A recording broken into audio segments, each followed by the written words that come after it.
Olá, pessoal. Janaína Queradia, do Inloco, transmitindo informações e compartilhando experiências. E hoje nós estamos aqui em mais um episódio da série Questões Imobiliárias e Urbanísticas, com Débora de Castro da Rocha e seus convidados.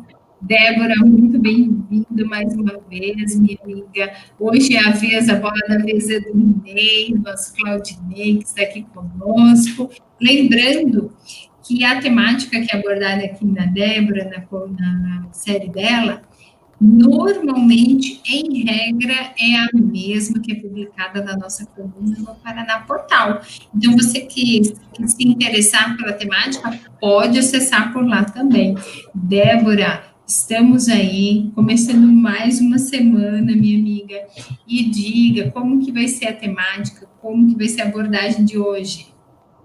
Olá, Jana, olá a todos que estão conosco novamente nessa segunda-feira, né, que não está assim tão bonita quanto deveria, né? Hoje nós temos aqui em Curitiba um tempinho um pouco brusco, um céu aí meio coberto por nuvens, mas estamos animados, como sempre, aqui no Inloco, sempre uma grande oportunidade de discutirmos algumas ideias, e hoje não poderia ser diferente, né? Trouxemos aqui hoje o direito à cidade e a dignidade da pessoa humana sob a perspectiva da legitimação fundiária e da REURB.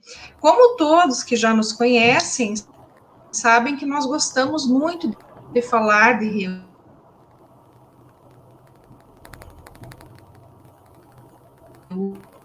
REURB e desses instrumentos que a coluna ou a nossa própria discussão aqui, a nossa série fala de questões imobiliárias e urbanísticas. Eu sempre falo, inclusive, em outros meios de comunicação, nos quais eu, inclusive, sou colunista também, que nós não temos como, por exemplo, separar as duas áreas, né, imobiliária e urbanística, porque elas se conversam o tempo inteiro.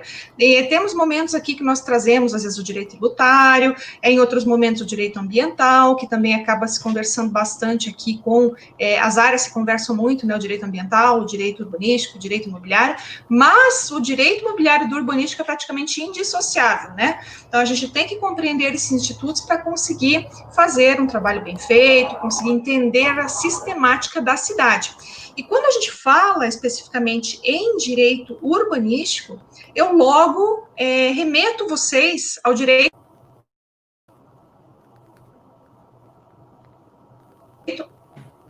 à cidade, nada mais é do que essa integração, a satisfação do direito à cidade.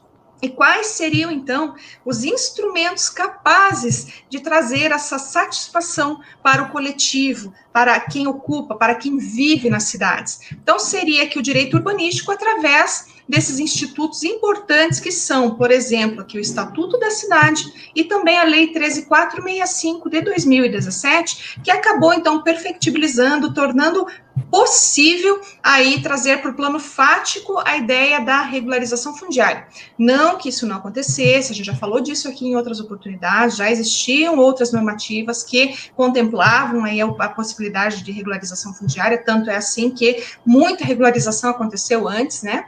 E também ainda continua acontecendo a respeito da existência da 13.465, aí sob premissas ainda pautadas em outras legislações, né? Até porque nós temos que fazer sempre essa conformação necessária para conseguir atender aí o desiderato da lei, né? A função da lei, o que ela objetiva aí como sendo seu maior ânimo, né? Então, nesse caso aqui, quando a gente fala da regularização fundiária, ela já tinha, então já vinha animada por outras legislações, mas além dela, nós temos como instrumento da regularização fundiária a legitimação fundiária, na verdade, regularização, né, que a gente consegue ali através do instrumento, que é a legitimação fundiária, que tem por escopo, então, atribuir àquele ocupante daquela moradia o título de propriedade.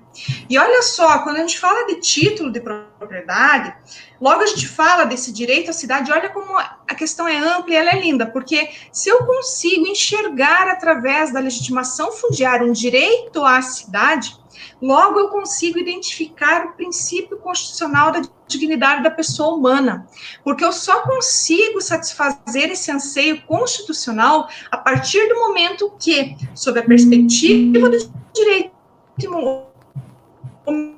imobiliário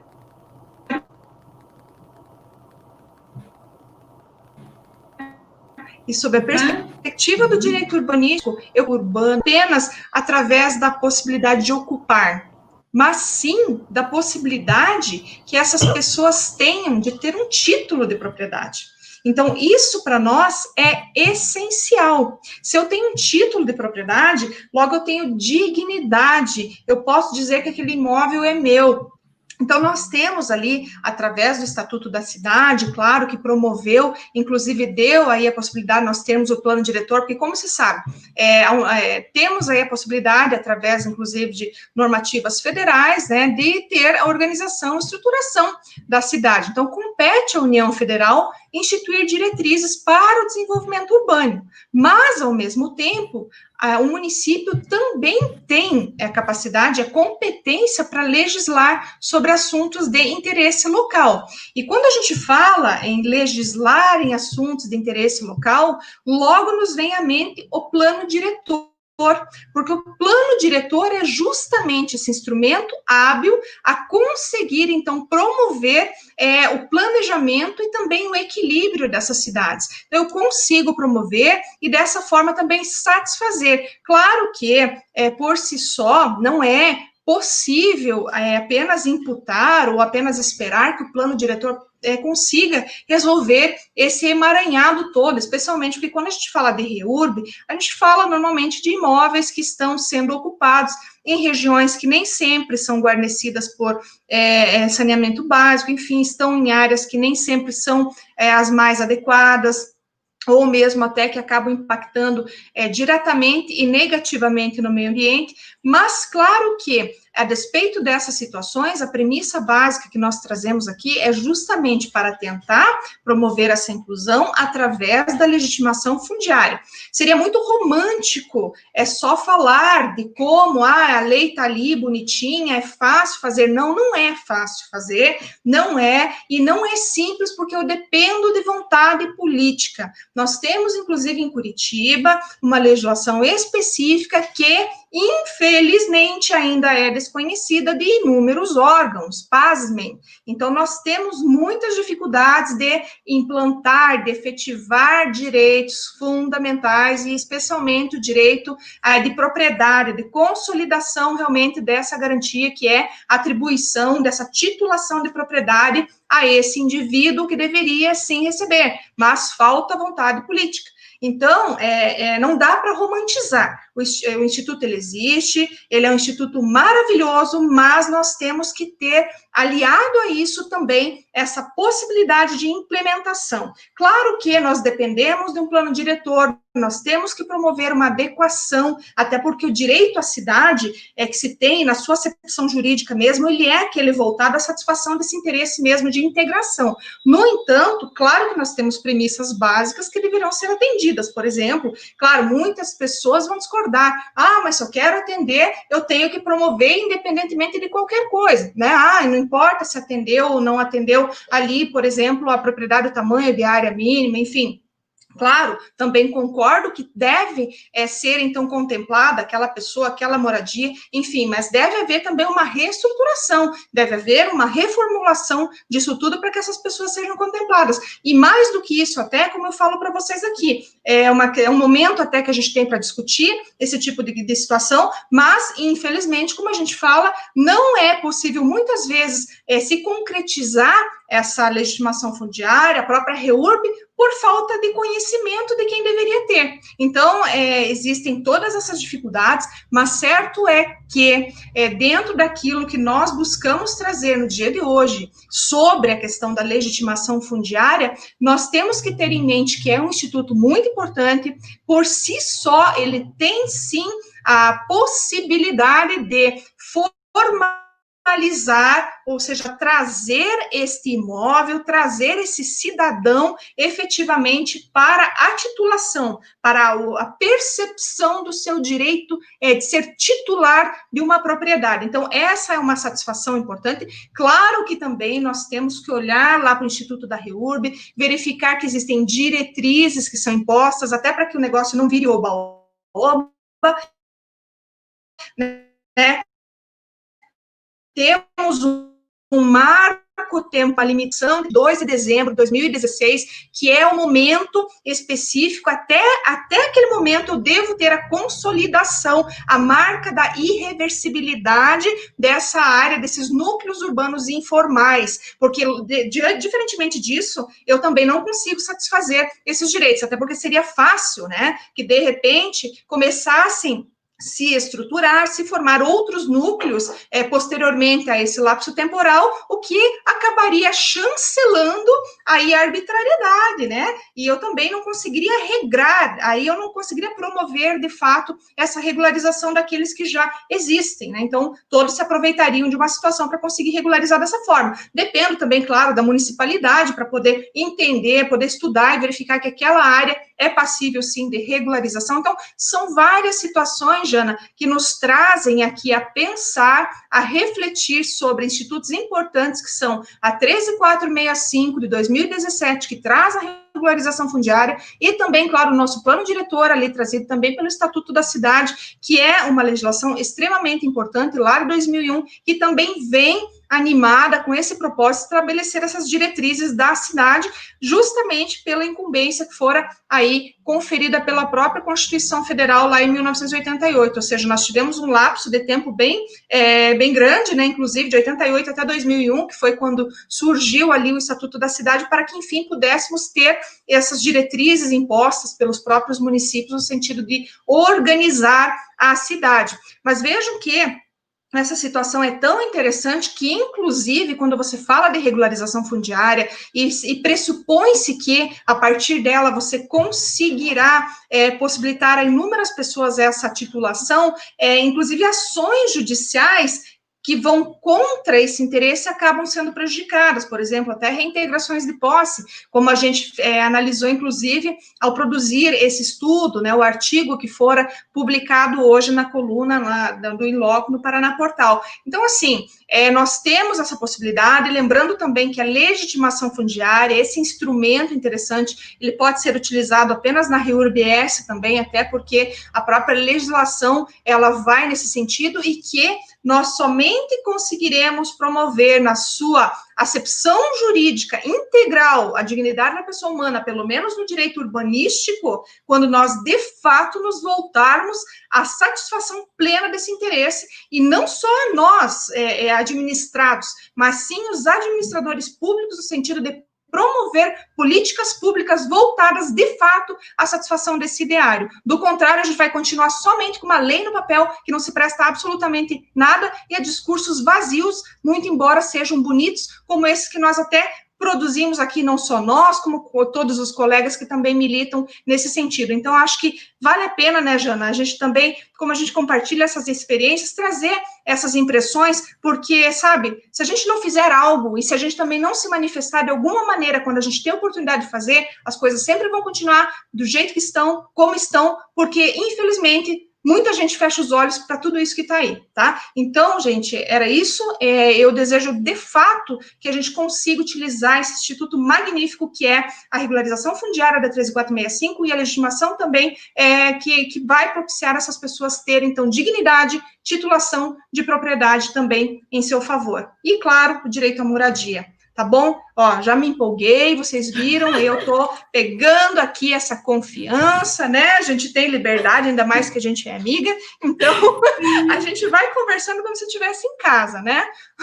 Com certeza, é isso que torna a diferenciada a série aqui, desenvolvida sob a coordenação da Débora, esse bate-papo, né, essa conversa com conteúdo, mas num clima realmente assim de diálogo com ponderação, diálogo aberto a questionamentos, abertos a situações diferenciadas que podem contribuir e contribuem muito, né, para que a pessoa consiga absorver aqueles princípios lá da Constituição Federal e aplicar no seu dia a dia. Muito interessante a temática hoje, assim como todas as semanas, mas nesse momento a gente trata daquilo que é um dos princípios mais valiosos da Constituição Federal, principalmente no dia de hoje, falar de dignidade da pessoa humana, né? O direito, efetivamente, de você ter consigo algo que é precioso, e aí alinhar isso à moradia, Débora, sensacional, parabéns realmente, tanto pelo artigo como pela fala que você desenvolveu aqui também. E agora vem a participação do Ney, né? O nosso Claudinei Gomes Daniel, que já vem aí com toda a sua bagagem também para conseguir, né, esmiuçar ainda mais essa temática. Ney, é com você a palavra.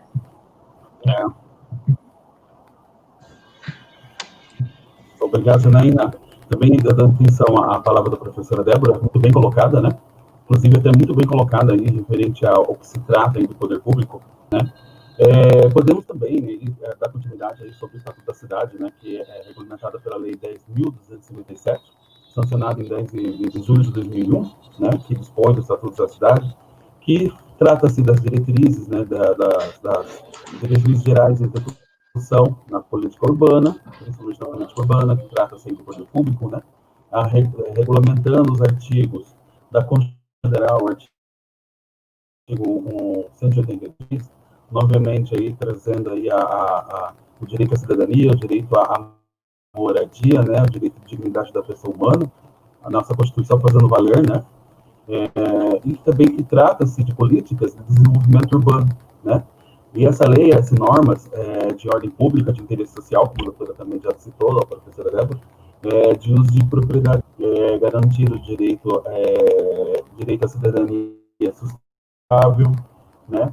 Também promove os projetos de desenvolvimento urbano, né? A ordenação do controle também do uso de solo, né? Que trata-se do parcelamento de solo, como, por exemplo, né? A ordenação do controle desse parcelamento de solo, da instalação de empreendimentos, né? E também a poluição, a degradação ambiental. Então, o Estatuto da Cidade ele traz todo esse viés, né?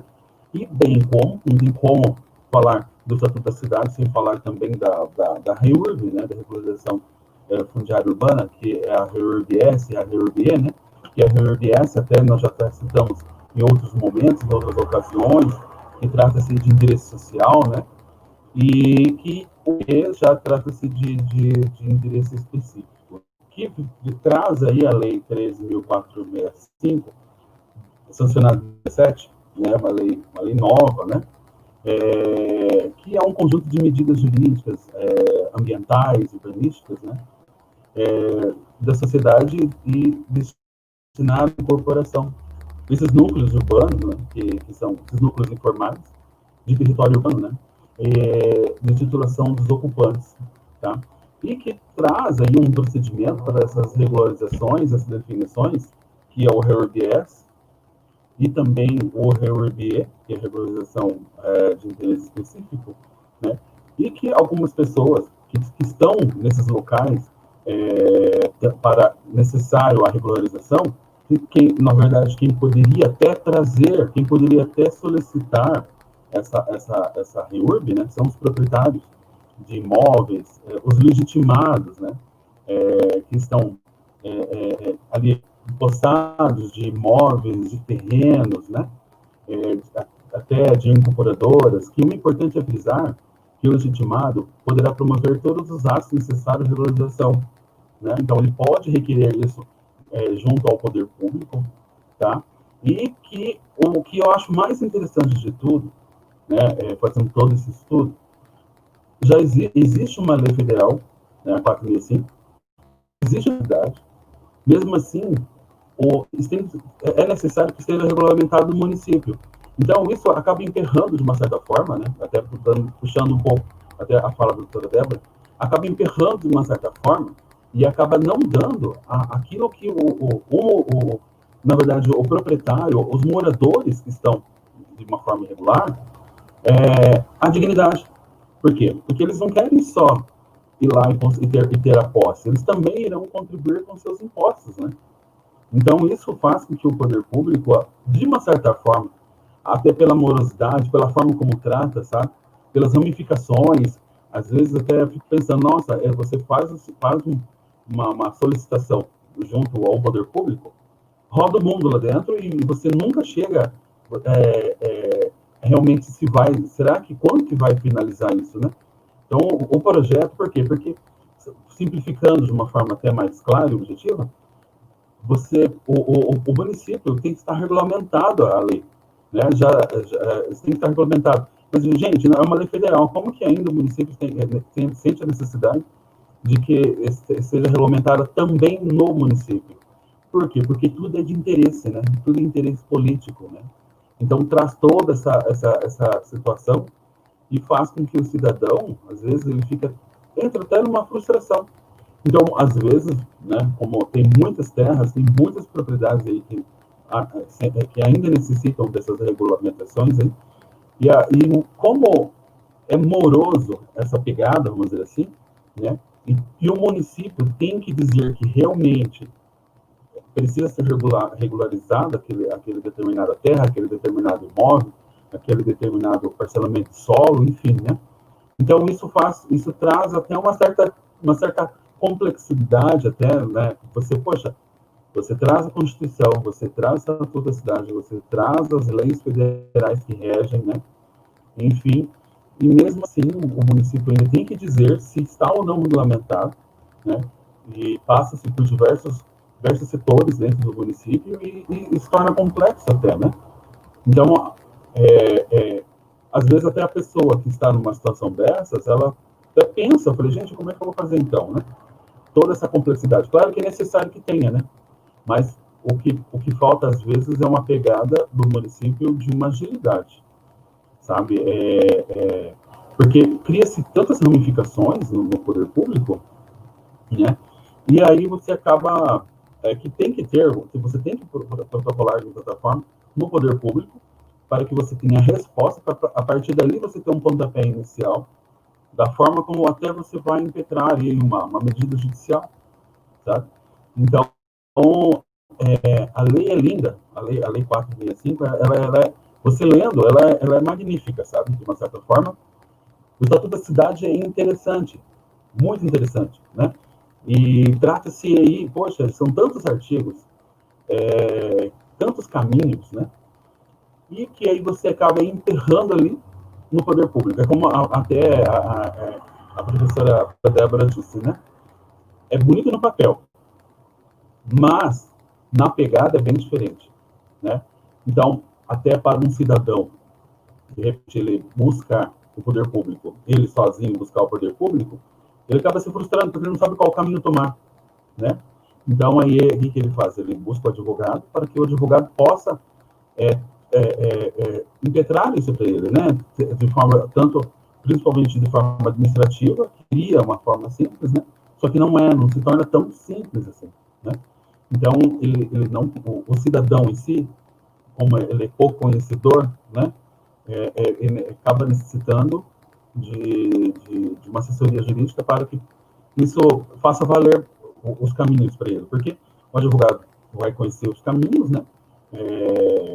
Então, isso você vê que, de uma certa forma, né, o poder público, o interesse público é maior do que, de repente, o que está escrito, né, nas entrelinhas, vamos dizer assim, nessa sopa de letrinhas aí, né, que é muito interessante.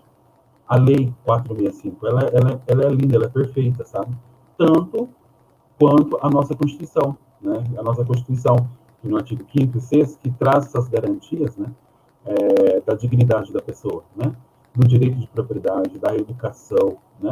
Da cultura, do desenvolvimento humano, que sem um desenvolvimento humano não tem educação, né? Sem desenvolvimento humano você não tem cultura, sem desenvolvimento humano você não chega a uma economia. Então, há esses empecilhos na nossa política. Se pudéssemos ter um entendimento de que a sociedade poderia buscar algo melhor nesse sentido, de que fazer com que a nossa política ela seja transcorrida de uma forma em prol ao cidadão, em prol à Constituição, né? Quem sabe aí a gente não chegaria aí a um êxito melhor, né? E principalmente nessa questão aí de regularização, que há uma gama muito grande aí em todo esse Brasil de necessidades humanas, né? De necessidades não só da dignidade, mas a saúde e a educação, né? Que eles andam juntos, e a segurança pública. Então, isso faz com que isso todo seja um pouco complexo, né? Porque, como a professora disse, no papel é lindo e maravilhoso, né? Aí, agora, na pegada, você tem que ter muita força no braço, para que você consiga chegar naquele êxito até para o cliente, sabe? Então, não podemos desanimar, vamos dizer assim, né? De uma certa forma. Então, acredito que seja isso, né? A questão até das colocações, né? Que a gente pode estar tratando dessa situação, né? Que também, não só a questão urbanística, também o viés rural, né? A gente não pode esquecer que dos módulos que a 465 também traz, sabe? Dessas regularizações, né? Então, que tem várias classificações, né?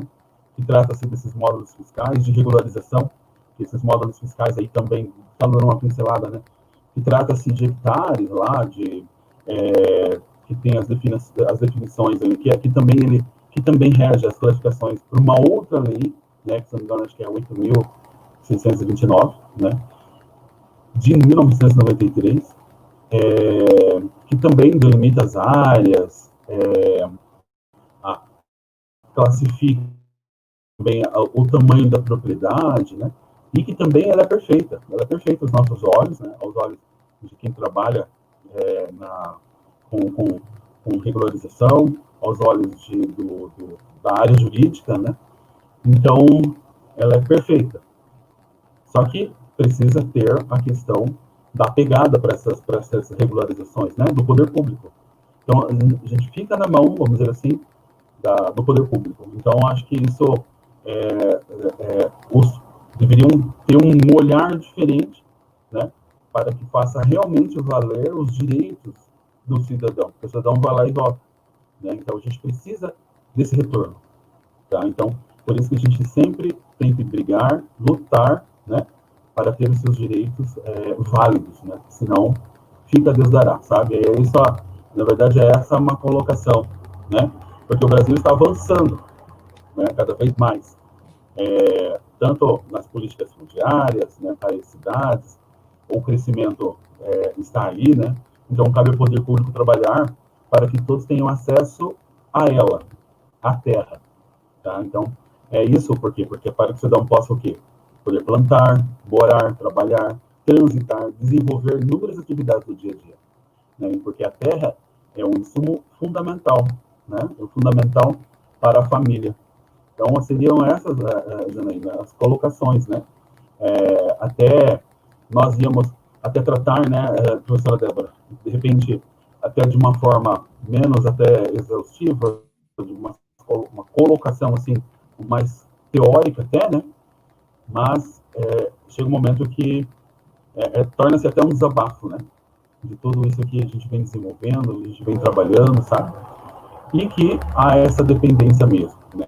Então, que o poder público veja as necessidades da população de uma forma mais festiva, de coração, vamos dizer assim, né? E não só de algo que seja duro e que faça de conta que não está vendo o que está acontecendo, né? Mas ao redor precisa-se de muitas modificações, e principalmente até aqui na região de Curitiba, não precisa ir muito longe, né? Ao redor de Curitiba, né? Quando a gente sai de Curitiba, da região de Curitiba, tudo muda, né? Então, as colocações. Inclusive, até aqui em Curitiba, às vezes, uma reclamação aí, às vezes aqui em Curitiba também a gente acaba tendo grandes empecilhos. E aí dá-se a sensação de que, será que é falta de interesse, né, do poder público? Você sabe, né? Vamos ver o que vai dar. Realmente, hoje eu vejo essa live, assim, ouvindo vocês, lendo o texto que foi escrito, como uma forma de desabafo, como uma forma, assim, de chamar as autoridades também do Poder Legislativo, do Poder Executivo, para que prestem atenção nessas situações diferenciadas, né? Vocês envolveram, sim, muitos direitos básicos, na realidade, que estão na Constituição Federal, o direito, o primordial que vocês colocaram hoje aqui, a dignidade da pessoa humana, o direito à moradia, a família, a proteção da família como um todo, né? Quantas terras, às vezes, que estão faltando regularidade, mas há vários empecilhos para que isso possa vir a acontecer. Quantas terras também que não estão ocupadas e poderiam estar. Então, assim, uma série de situações que o texto de vocês e a fala de vocês nos conduzem a essa reflexão. Isso é muito importante, Débora, Ney. Parabéns mais uma vez pela escolha da temática. E, minha amiga, eu gostaria que você deixasse a tua mensagem final, então, para que as pessoas consigam refletir cada vez mais sobre essas questões imobiliárias e urbanísticas. Bom, minha amiga, mais uma vez agradeço pela possibilidade de estarmos aqui, né, e como eu te disse, cada vez nós ficamos mais próximos uns dos outros, inclusive com o nosso público, né, que gradativamente sempre está aumentando e sempre está aí nos acompanhando com tanto carinho, mandando mensagens, né, querendo entender melhor a temática, né. E, assim, eu fico muito feliz porque eu consigo trabalhar primeiramente com o que eu amo aqui, né, quando eu falo sobre essas questões, eu falo com muito amor, né, tudo com muita paixão, sabe, você falar daquilo que você faz no teu dia a dia, seja ele acadêmico, seja ele no dia a dia da advocacia, é prazeroso demais, né. Então, e quem me conhece, conhece a minha vida pessoal, sabe o caminho que eu trilhei para chegar aqui, sabe o quanto eu valorizo cada momento que eu posso estar falando daquilo que eu amo, que teve uma vez, isso em 1997, que eu falei que um dia, quando eu voltasse para o meu país, porque eu vivi muitos anos fora, que eu iria trabalhar apenas com aquilo que eu amasse. E hoje eu tenho a grata satisfação de trabalhar com o que eu amo, de fazer isso 24 horas por dia com paixão, e de estar ao lado de pessoas que eu admiro, que são meus grandes companheiros de trabalho, meu companheiro de vida, que eu escolhi, que é meu marido, que está todo dia ao meu lado, me engrandecendo, graças a ele eu estou aqui. Agradeço ao Ney, que é um grande parceiro, um grande amigo de todas as horas, que é um irmão para mim, eu já falo até filho, né, é que a gente tem a mesma idade, mas eu já adotei o Ney aqui como se fosse um filho, a Camila, então, assim, para mim isso é uma alegria. Então, quem me conhece sabe que o que eu falo de coração, e não é nenhum tipo de demagogia, não, é porque eu realmente quero que as coisas aconteçam da forma como elas devem acontecer.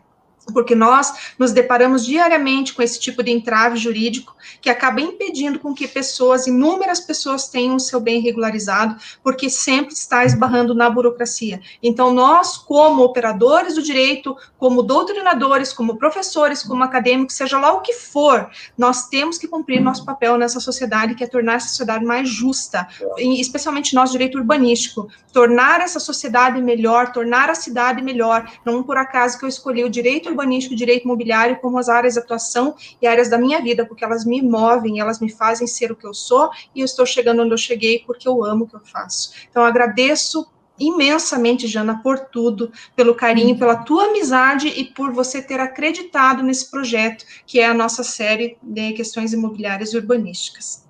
Muito obrigada. E não tem como ser diferente, né, Débora? Cada dia é uma novidade no sentido de reflexões, da importância da temática, da discussão, porque moradia, questão imobiliária, urbanística, e já tratamos aqui questões rurais, inclusive, elas fazem parte do nosso contexto. Então, é muito precioso esse estudo, essas abordagens, Ney, cada dia se destacando mais aí, né, nas suas habilidades de estudos, de vir na escrita ou na fala, demonstrar para nós. E Débora, minha amiga, de todos os momentos, né? É muito bom compartilhar contigo esse momento.